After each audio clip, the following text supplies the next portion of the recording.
E uma pessoa está perguntando se as áreas físicas do planeta, onde já existem ou há a orientação para que haja monastérios e centros espirituais, se essas áreas ficarão preservadas durante a transição planetária. Os monastérios devem estar lá onde foi indicado. E quando a gente recebe uma orientação do alto ou interna, a gente não pergunta por quê. Quando a gente recebe uma orientação e pergunta por quê, já saiu do caminho. Quando se recebe uma orientação, não se faz pergunta alguma e se cumpre, e se segue. Depois, chegando lá, é que vai compreender por que foi para lá, se ficar da forma correta. Agora, se for para lá e continuar vivendo como vivia, continua sem entender por que foi para lá. Agora, aqui a pessoa pergunta se os centros espirituais e os monastérios ficarão preservados durante a transição planetária. Nós sabemos, por exemplo, que os centros planetários terão muito trabalho durante a transição do planeta. E estamos sabendo também, e todos os que estão indo para a Aurora e assumindo a Aurora estão sabendo também, que lá vai ser um dos lugares mais trabalhosos. Justamente por isso lá foi indicado que se faça o monastério no plano físico. Quem vai para o monastério ou quem assume a vida monástica não está atrás de comodidades e nem está atrás de segurança. Quem assume a vida monástica está buscando outras coisas, está buscando união com o espírito, nada mais. De nada adianta a gente estar num lugar onde não vai acontecer nada na transição planetária se a gente não está conectado com o espírito. E se a gente estiver conectado com o espírito lá no meio da transição, isto é que é valioso. Quando se recebe a indicação de fazer alguma coisa, a gente faz. Não pergunta o que vai acontecer, se lá vai haver transição. Não se pergunta nada disso. A gente vai porque é sinal que a tarefa vai ser lá. O que vai ser não importa. Importa que a gente esteja cumprindo a tarefa. Importa que a gente esteja respondendo ao chamado, nada mais. O resto está escrito no livro do karma, o resto está escrito na consciência interna do indivíduo.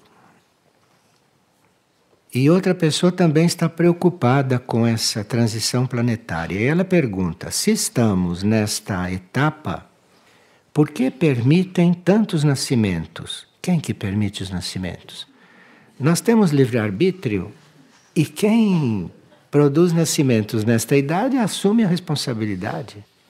Isto está no livre-arbítrio da pessoa, está na compreensão da pessoa, está na evolução da pessoa. Agora, pode ser que alguém esteja predestinado para nascer nesta época. A alma dele, a mônada dele deve saber por que isto acontece. Porque o espírito sabe as coisas, isso não exclui que a gente aplique o discernimento. Nós temos que aplicar o nosso discernimento, porque o discernimento funciona nos níveis materiais e o espírito funciona nos níveis superiores. Então são duas atuações. A atuação do espírito, que está vendo todo o nosso percurso. O espírito está vendo desde a nossa primeira encarnação até a última. Então o modo dele ver as coisas é um. O modo do espírito ver as coisas não é igual ao nosso modo pessoal, ao nosso modo egóico. Porque nós, no nível egóico, no nível de personalidade, só vemos de uma certa idade para frente até desencarnarmos, só esse pedacinho. Então, se nós não apelamos para a luz do espírito, nós vamos resolver as coisas de uma forma muito precária, só levando em conta o dia a dia. E assim mesmo, quem sabe como, não? Porque não estamos levando em conta várias coisas que acontecem no dia a dia e que são coligadas com um espaço maior na nossa trajetória. Então, como permitem que haja tantos nascimentos, quem permite? A hierarquia, mas a hierarquia respeita o nosso livre-arbítrio. Então, se nós queremos produzir nascimentos numa época como esta, nós temos o direito de fazer isto, porque temos o livre-arbítrio. Agora, isto depende do nível do nosso discernimento, depende do nível da nossa compreensão e depende também das coisas que sabemos, porque muitas pessoas não sabem de nada. Muitas pessoas vivem como se nós estivéssemos num outro planeta, imaginado por elas. A maioria não está com a menor consciência do que está acontecendo no planeta. Porque se tivessem consciência do que está acontecendo no planeta, não viviam como vivem. De forma que a grande maioria não está nem percebendo do que se trata. A grande maioria. Agora, aqueles que percebem, o assunto fica entregue ao livre-arbítrio deles e ao discernimento. Fica entregue à vontade de querer seguir um plano maior ou de querer seguir a vontade pessoal. Aqui isso nós temos livre-arbítrio para fazer. Agora, quanto a nascer nesta época ou não nascer nesta época, quanto a desencarnar nesta época, essas coisas são uma escolha da mônada, essas coisas são uma escolha do espírito. É conhecida, por exemplo, uma hierarquia que declarou que ela vai reencarnar daqui a 500 anos. Isto é um ser que sabe o que faz. Por que daqui a 500 anos? Porque ela sabe que daqui a 500 anos vai haver uma conjuntura que dentro da consciência dela inclui muitas coisas da vida cósmica e que daqui a 500 anos ela vai ter a oportunidade de servir melhor do que se ela encarnasse agora. Isto chama-se discernimento espiritual. Agora, se nós não treinamos o discernimento nas coisas do dia a dia, se nós vivemos o dia a dia inconscientemente ou atabalhoadamente, sem pensar, sem refletir, sem decidir corretamente, sem buscar uma solução interna, se nós vivemos o dia a dia assim, jamais iremos determinar o nosso nascimento. E jamais iremos determinar o dia de desencarnarmos, porque não sabemos nada. Como vamos? Agora, uma hierarquia para dizer eu vou reencarnar daqui a 500 anos, porque daqui a 500 anos vão haver as condições no planeta para eu servir, isto para nós é uma referência. É sinal que neste planeta, sinal que fazendo parte deste planeta, pode-se chegar no ponto de resolver o que se faz, como se faz, quando nascemos, quando desencarnamos. Isto é possível. Não para a humanidade comum, porque não sabe nem onde está, não sabe o que faz, não sabe o que quer. Então, nós teríamos é que amadurecer. Nós teríamos que perguntar para nós mesmos o que somos, primeiro. Precisa perguntar para si próprio, precisa perguntar para o próprio interior. O que eu sou? Maharishi ensinava isso o tempo todo. Todos os instrutores ensinam isso. O que eu sou? Isto é a primeira coisa que a gente tem que saber. Não existe educação na superfície da Terra, porque se existisse educação, a primeira coisa que se ensinasse para alguém que começa a compreender e que começa a estudar é ele procurar saber o que ele é, quem ele é, o que ele veio fazer aqui. Nós ensinamos as crianças a se perguntarem o que elas vieram fazer aqui, elas que têm que perguntar isto para a própria alma.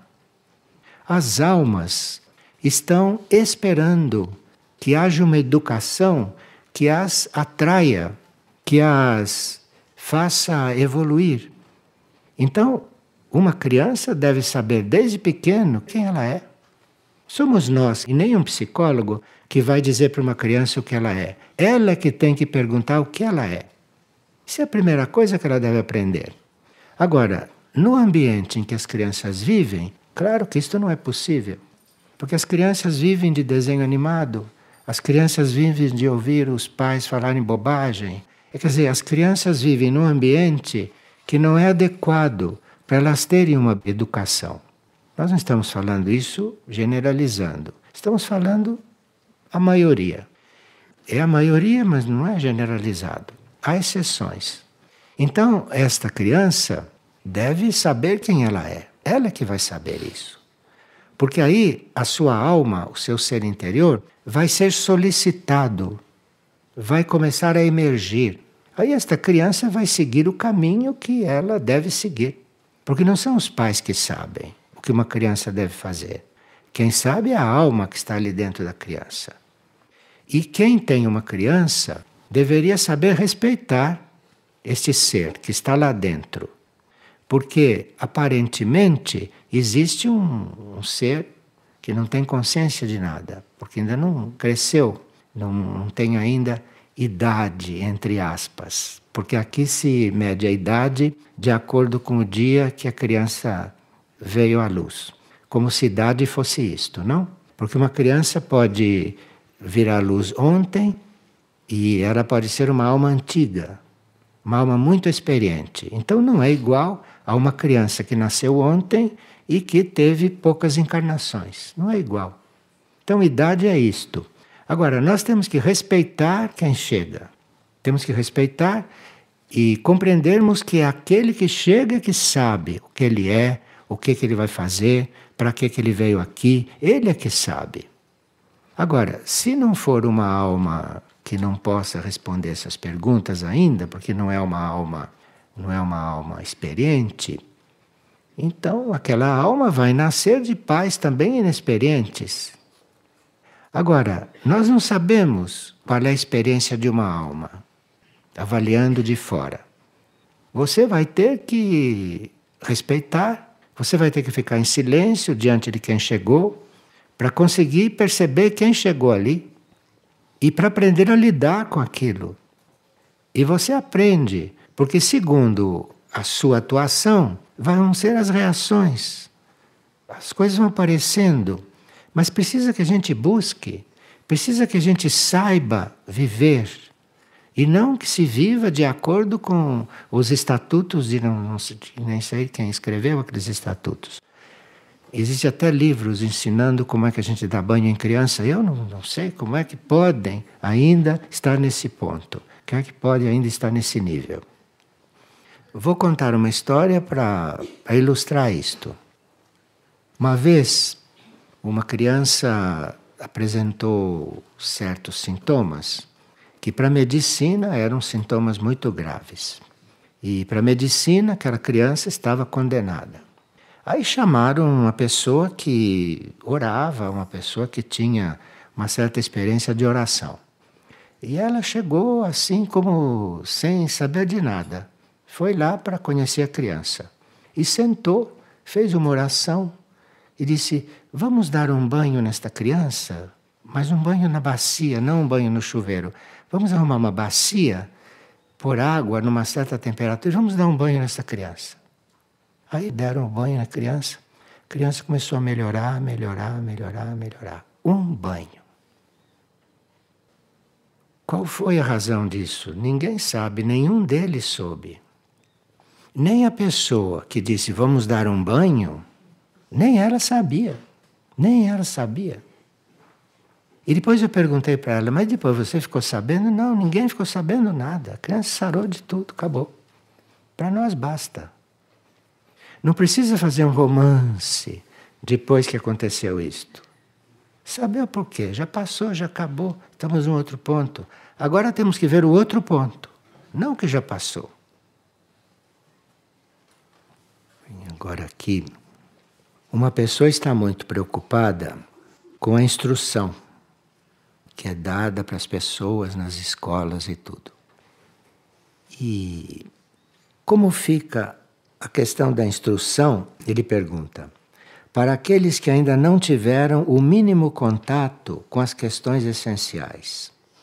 Pelo que eu entendi, é aproximadamente 10% da humanidade que é resgatável. Agora, ele diz que, além dos 10%, há muitos que se mostram inquietos e permeáveis. E por que não vamos atrás destes? Ao mesmo tempo, ele está citando o atributo do monastério do grupo Cura, que diz o seguinte: renunciar a interferir na evolução dos demais. Renunciar a interferir na evolução dos demais. Atributo número 10 do setor Cura do monastério. E aí, como faz? Então, trata-se de nós estarmos do lado do bem, de nós estarmos abertos para a evolução e cuidar da própria abertura para o bem, da própria abertura, não da abertura do outro em princípio, porque o outro é que tem que se abrir. Por isso são 10% os resgatáveis. Porque cada um é que tem que fazer isto. Cada um. E a maioria está contando com os outros. A maioria está esperando que os outros os venham abrir. Se vocês puserem um gravador num consultório médico, vocês vão ver que a grande maioria vai ali para o médico resolver os problemas deles. Não é assim? E assim é tudo. Mas não se trata disso. Se trata de você estar do lado do bem, estar do lado do positivo, estar do lado evolutivo e cuidar para não estar do outro lado. Porque neste planeta os lados são dois. As forças ainda estão para se confrontar. Então, por enquanto, tem dois lados. E a gente precisa saber de que lado está. Isso é fundamental. Você saber de que lado você está. O que eu sou. De que lado eu estou. De que lado eu me encontro. Isto cada um deve buscar, cada um deve saber. Agora, quando nós estamos do lado que escolhemos do bem, digamos, e quando estamos cuidando da nossa própria abertura, os senhores do karma, ou a lei do karma, vai cuidar das nossas aproximações. Não somos nós que vamos correr atrás de quem precisa para ajudá-lo. Porque você assim arrisca desperdiçar energia. Você vai desperdiçar uma energia que devia estar pondo numa outra direção. E como é que você sabe em que direção você vai colocar a energia para não desperdiçá-la? Porque você fica responsável pela energia que você desperdiça. Isto é um furto de si mesmo. Isto é muito sério. Você desperdiçar a sua energia, isto é um furto de si mesmo. E você está em débito para consigo, porque você está desperdiçando a sua energia. Na lei do karma, existem conselhos. E abaixo desses conselhos, existem expoentes, instrutores. Abaixo desses grandes instrutores, existem hierarquias. Existem seres que respondem para nós quando perguntamos. Existem esses instrutores que estão disponíveis. O trabalho deles é ser instrutores. Existe esta linha de instrução que está ligada ao karma, que está ligada aos senhores do karma. Nós temos que saber destas coisas, porque mesmo que alguém não esteja sendo instruído, ou mesmo que alguém não tenha, por enquanto, oportunidade de instrução, dependendo do que vai acontecendo com ele lá dentro, à medida de como ele vai se trabalhando, o karma vai se adaptando também. O karma vai começando a se ajustar. Isto tudo existe. Agora, partir para ajudar alguém sem perguntar se é naquela direção que se deve ajudar, isso é um furto, e pode ser um furto de energia. Porque 90% não saberia sequer receber esta ajuda e usá-la. 90%. O que quer dizer não ser resgatável? Quer dizer não estar no ponto de poder resolver a si mesmo nesta etapa do planeta. Quem não é resgatável aqui, quer dizer, 90%, quem não é resgatável aqui, vai ter que encontrar o seu lugar no universo. E vai encontrar o seu lugar no universo. Porque o universo é perfeito, o universo não se engana. Então, se há 10% resgatável, é porque o resto deve ser reencaminhado. Não vai ser aqui que vão estar enganados. Não vão estar aqui continuando enganados. Mas isto quem cuida não somos nós. Quem cuida não somos nós, membros desta humanidade de superfície. Existem escalões evolutivos onde isso é tratado. E nós temos que ter fé de que o universo é uma coisa organizada. O universo não é a superfície do planeta Terra, onde cada um faz o que quer até certo ponto e deixa o mundo nessas condições. O universo não é como essa superfície deste planeta. No universo, isto que existe aqui não existe. O que está havendo aqui, este livre-arbítrio onde fazemos o que queremos até certo ponto, não? Isto aqui é uma experiência que está sendo feita. E nós que estamos envolvidos nesta experiência, não podemos saber qual está sendo o resultado dessa experiência. Nós não sabemos. Aqui, nessa superfície, está acontecendo uma experiência que os seres hierárquicos universais estão observando. Estão observando o que acontece aqui. Então, se estão já predeterminados certos fatos, isto não é o mais importante. Porque isso que está predeterminado, que está para acontecer, isto vai acontecer e ponto. Mas o que está acontecendo dentro de cada um, tendo recebido este dom do livre-arbítrio, isto é uma experiência que está acontecendo.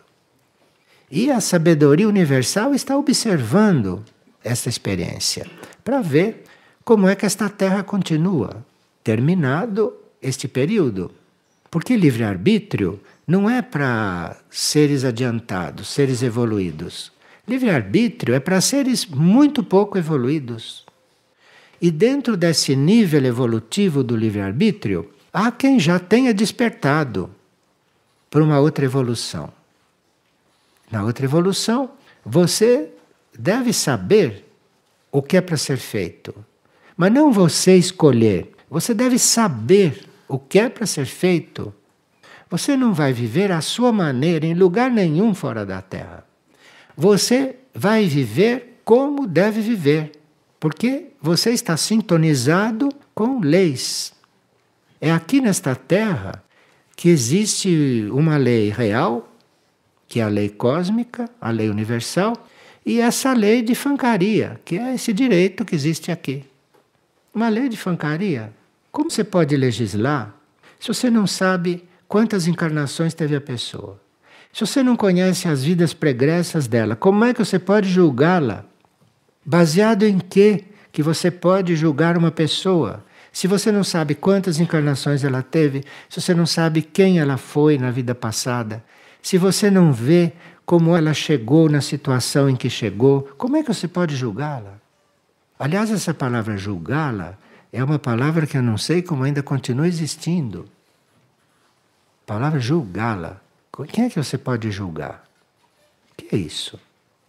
O indivíduo deve despertar, o indivíduo deve fazer por si. Você vai colaborar com ele. E ele vai colaborar com você. Vocês vão trabalhar juntos. Mas isto não é o que se passa aqui, em geral. Agora, há seres terrestres que já estão descobrindo isso, ou que já descobriram isso há muito tempo e já estão vivendo outras coisas. Agora, esses que estão vivendo outras coisas podem não estar aqui entre nós. Por quê? Por estarem vivendo outras coisas, já estão vivendo em outras dimensões. Estão vivendo em outros níveis de consciência. Ou estão vivendo em outros planetas. Ou estão vivendo em outras civilizações que correspondem àquilo que eles já descobriram, aquilo que eles já sabem, aquilo que já corresponde ao ponto deles. Então, esse tema da instrução, isto é muito amplo. Isto não é uma coisa que se resolva num escritório de ministério. Isto é uma coisa muito ampla. Isto é uma coisa misteriosa em se tratando de uma educação individual. Vocês têm um livro que tem um capítulo sobre a instrução. O visitante. Agora, nós temos que descobrir, se ainda não descobrimos, que dentro de nós é que está a luz. Não é fora. Não é num outro. A luz que está lá no outro está a serviço de alguma coisa que nós não sabemos. A luz, a energia, não é para ser desperdiçado. A luz interna não é como essa energia elétrica, que você pode deixar acesa e ela gastando e você vai fazer outra coisa. Com a luz interna não acontece isto. De forma que se nós vamos fazer outras coisas, a luz interna vai se apagando. Porque luz interna não se desperdiça. A luz interna começa a brotar, começa a acontecer e vamos ver o que nós vamos fazer dela. Vamos ver o que fazemos com esta luz. E aí ela vai crescendo. Mas nós temos que ter fé que esta luz existe, temos que ter decisão para irmos reconhecer esta luz e para irmos viver de acordo com esta luz. Tudo isso são coisas que nós temos que ter formadas dentro de nós antes da luz começar a brilhar. Eu acho que está na hora da gente aperfeiçoar isto, porque cada um de nós está num ponto nestas coisas. Mesmo quem já se considera no caminho, mesmo quem já conhece essas coisas e sabe que está buscando viver essas coisas, não se fie que você já chegou num ponto. Não creia nisso, porque o caminho é ininterrupto, no caminho não se para. No caminho você prossegue caminhando dia e noite, eternamente. Não pense que já chegou em algum lugar, não pense que já sabe alguma coisa. Eu espero que os senhores do karma me acompanhem para eu depois não ter que pagar o que eu estou dizendo aqui. Sim, porque eu estou falando para centenas de pessoas e não estou falando no ponto exato para cada um. Eu estou falando numa média. Compreende? Então, precisa muito respeito, não é, pela instrução, porque senão sai-se de fora desta média. Vai um pouco mais para cima, um pouco mais para baixo, e aí não se faz a coisa harmoniosa. Bem, uma pessoa está estudando a oração da Mãe Universal. E a pessoa pergunta: se a Mãe Universal é onipresente, está em tudo, o que quer dizer pedir que ela interceda por nós? Por que a gente tem que pedir a ela para interceder por nós? A Mãe Universal não é um ser. A Mãe Universal não é uma pessoa. A Mãe Universal não é um espírito. A Mãe Universal não é uma alma. A Mãe Universal não é o nosso nível. Tem esse nome de Mãe Universal para nós chegarmos a nos interessar pelo assunto. Se a Mãe está em tudo, por que a gente pede que ela interceda por nós? Bom, a Mãe não é uma pessoa. Ela representa princípios. E a fonte única, nós já falamos isso a partilha anterior, mas devemos repetir. Da fonte única de vida, antes de aparecer tudo o que existe, existiu uma fonte que não é material, que não é manifestada. A fonte de tudo não é uma coisa manifestada. A fonte de tudo é uma coisa que a nossa imaginação não consegue imaginar direito. A fonte de tudo é uma coisa que não há palavras nos nossos idiomas para falar disto. Mas a gente pode dizer que a fonte de tudo é algo antes de tudo ter começado. Um dia nós vamos chegar nisto. Agora, esta fonte de tudo emitiu 12 princípios. Isto é, emitiu 12 impulsos. 12 impulsos saíram desta fonte para criar tudo. E cada um dos 12 tinha que criar uma parte. O que se chama de Mãe Universal, com este nome humano, Mãe Universal, são esses 12 princípios. A Mãe Universal não é um princípio, ela é 12. A fonte emitiu a Mãe Universal, não uma pessoa. A fonte emitiu 12 princípios.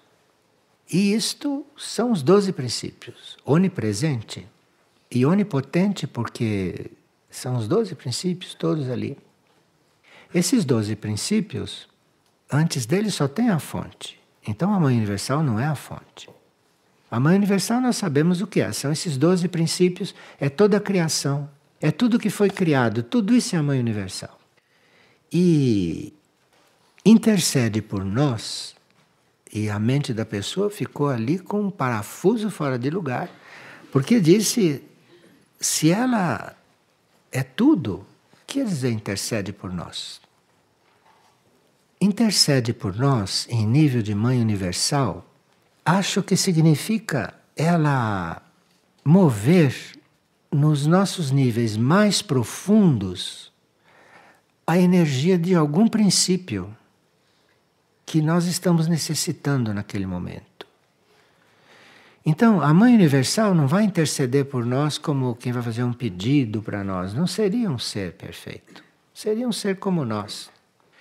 Então, intercede por nós quer dizer, nos estimule no nosso mais profundo ser, naquilo que é o nosso princípio, naquilo que é o princípio onde nós estamos. Intercede por nós, quer dizer, nos faça perceber este princípio e depois a coisa está entregue a nós. A coisa está entregue a nós depois. Outra pessoa está perguntando o que quer dizer unidade, porque entre os princípios da Mãe Universal se diz na unidade. O que quer dizer unidade? Nós devemos estar refletindo sobre esses princípios da Mãe Universal. Chegaremos lá, não? Vamos chegando lá. Mas, na unidade, o que é a unidade, não? A nossa mente que é tão dispersa, a nossa mente que tem vários níveis. Nós temos mente concreta, temos mente abstrata. Temos vários níveis, a mente é uma coxa de retalhos. Se não está unida é um desastre. Então, o que é a unidade para nós?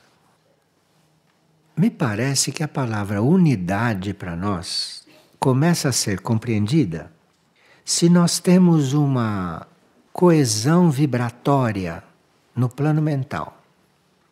Os nossos pensamentos, as nossas ideias, os nossos ideais, isso deve estar tudo coeso, isso deve estar tudo unido lá na nossa mente.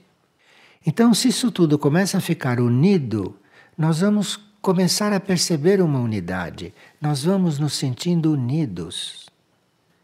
Então, embora as nossas células se desagreguem, quando nossa alma sai, né, nós nos decompomos, isso não somos nós. Isso não somos nós. Isso é um corpo que nós estamos ocupando e que não tem nada a ver com esta unidade que está lá na oração da Mãe Universal. A Mãe Universal não está falando de corpo. A Mãe Universal está falando de essência, de princípio.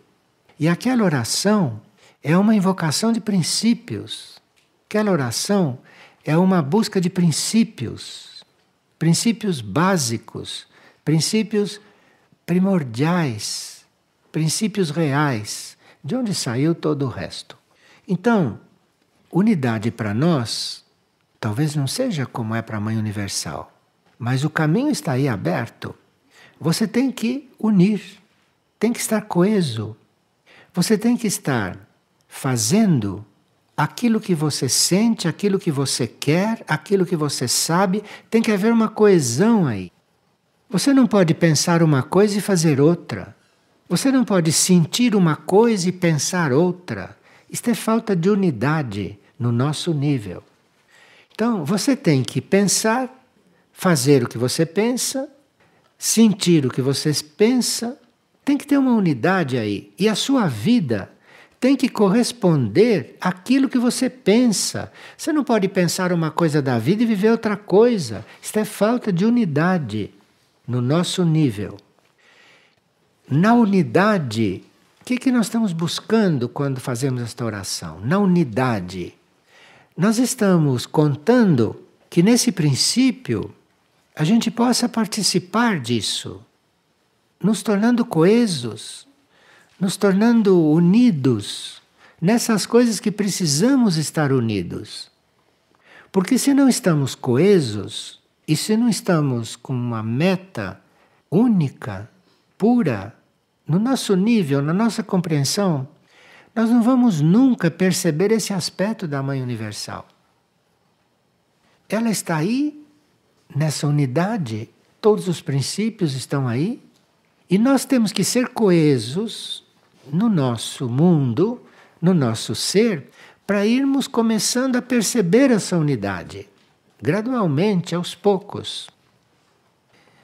Agora, vocês podem, se quiserem ver isso, ver no glossário esotérico o verbete união, união.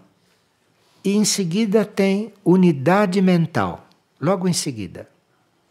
Então, unidade mental e união em nós, isto é primário, primário. Tem que ter unidade mental. Eu não posso estar pensando uma coisa, fazendo outra. Não posso ter a mente dividida, uma parte da mente acha isso, outra parte acha aquilo. Nós temos que resolver isto em nível humano, antes de começarmos a perceber a unidade no nível universal. Aqui uma pessoa está perguntando: como deve ser o caminho para os que querem se consagrar e para os consagrados no campo da cidade de Figueira? Cidade de Figueira, não, vocês já ouviram falar, é uma semente de uma cidade num plano de consciência mais adiantado, numa terra futura, num mundo futuro. Então esta cidade de Figueira é um novo passo naquelas cidades que eram planetárias, como Auroville e outras que já surgiram no planeta, e que cada uma representava um ponto. Aquelas que apareceram por último e que não se desencaminharam, aquelas sempre representavam um passo, um passo. E a essa altura, há um passo que se chama Cidade de Figueira. Não fomos nós que inventamos este nome.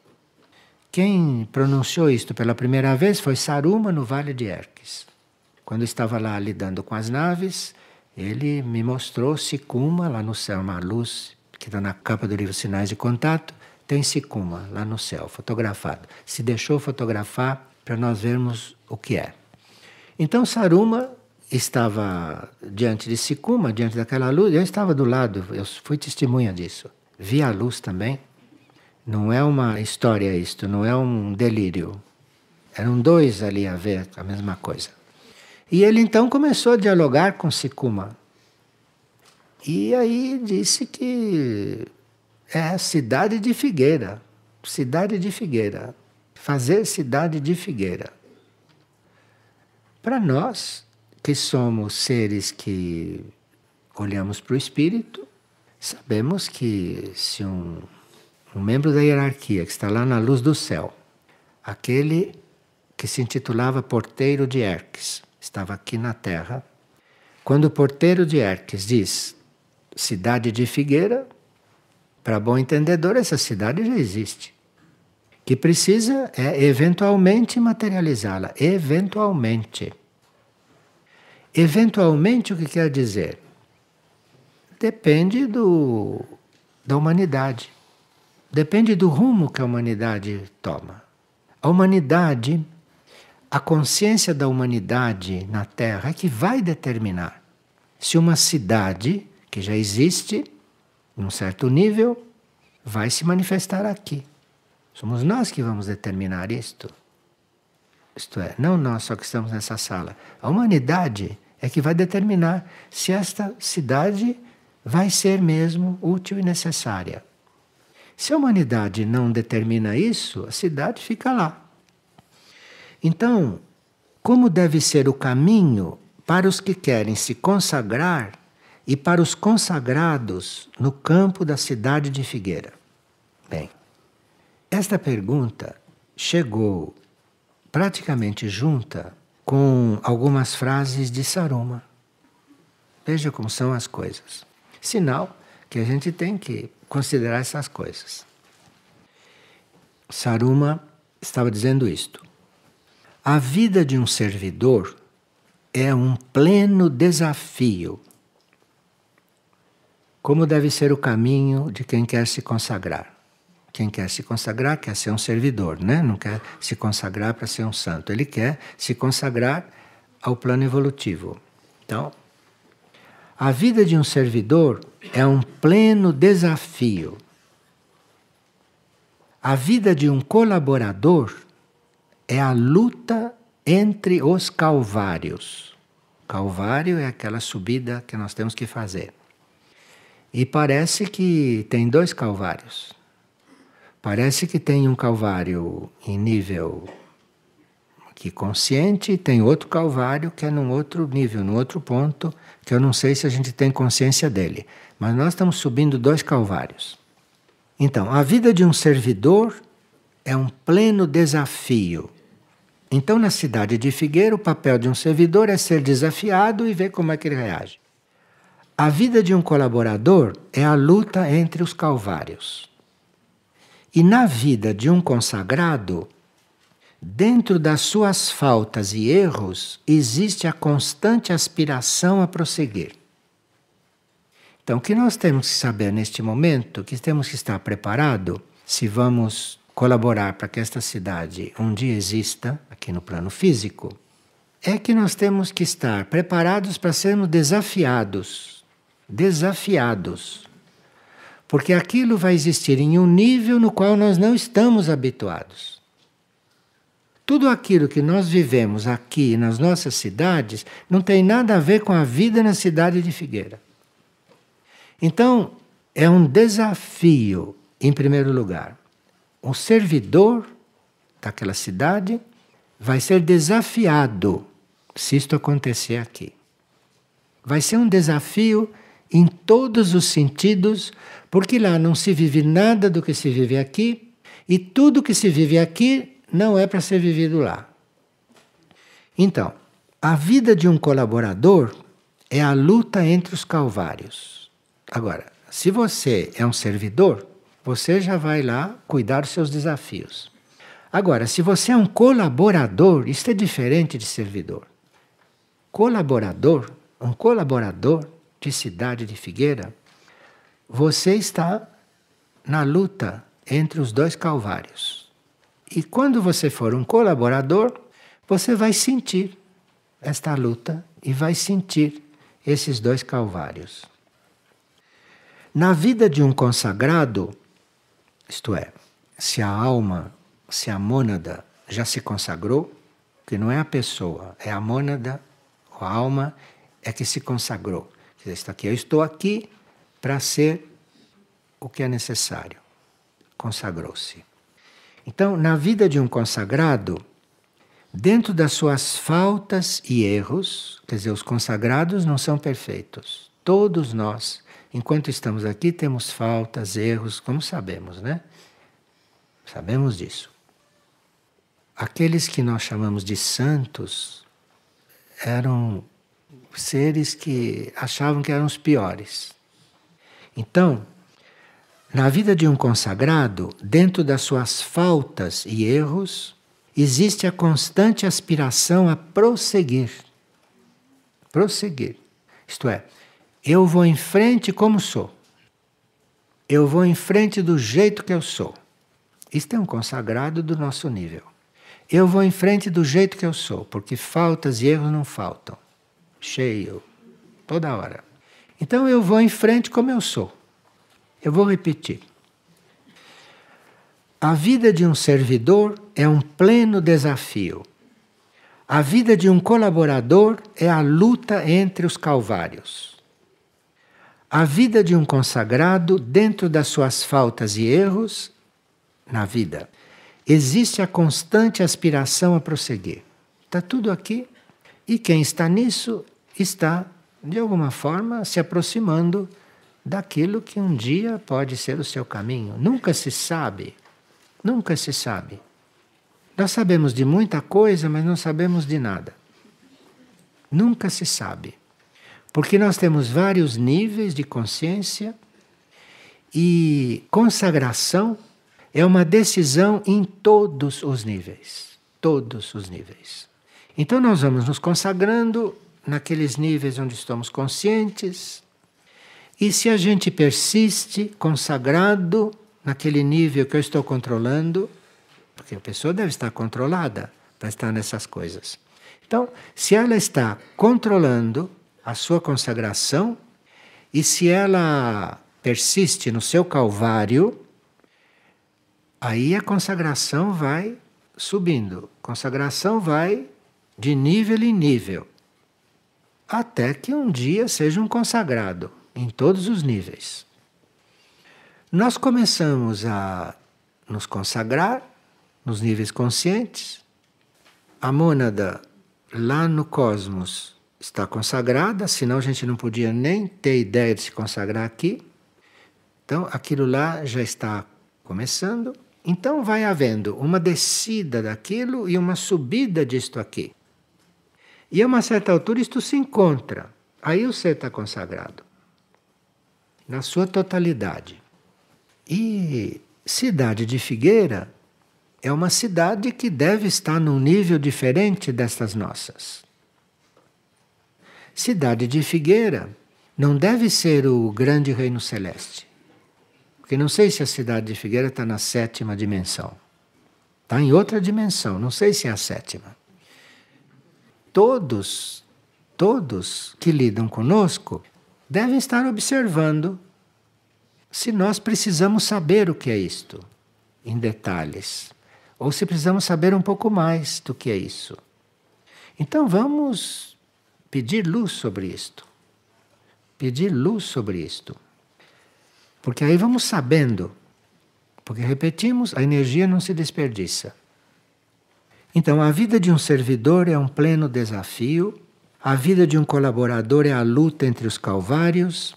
E na vida de um consagrado, dentro das suas faltas e erros, existe a constante aspiração a prosseguir. Então, prossigam e um dia chegaremos em algum lugar. Isto é, um dia chegaremos a algum ponto. Não sei se é um lugar, é algum ponto. Tá bem?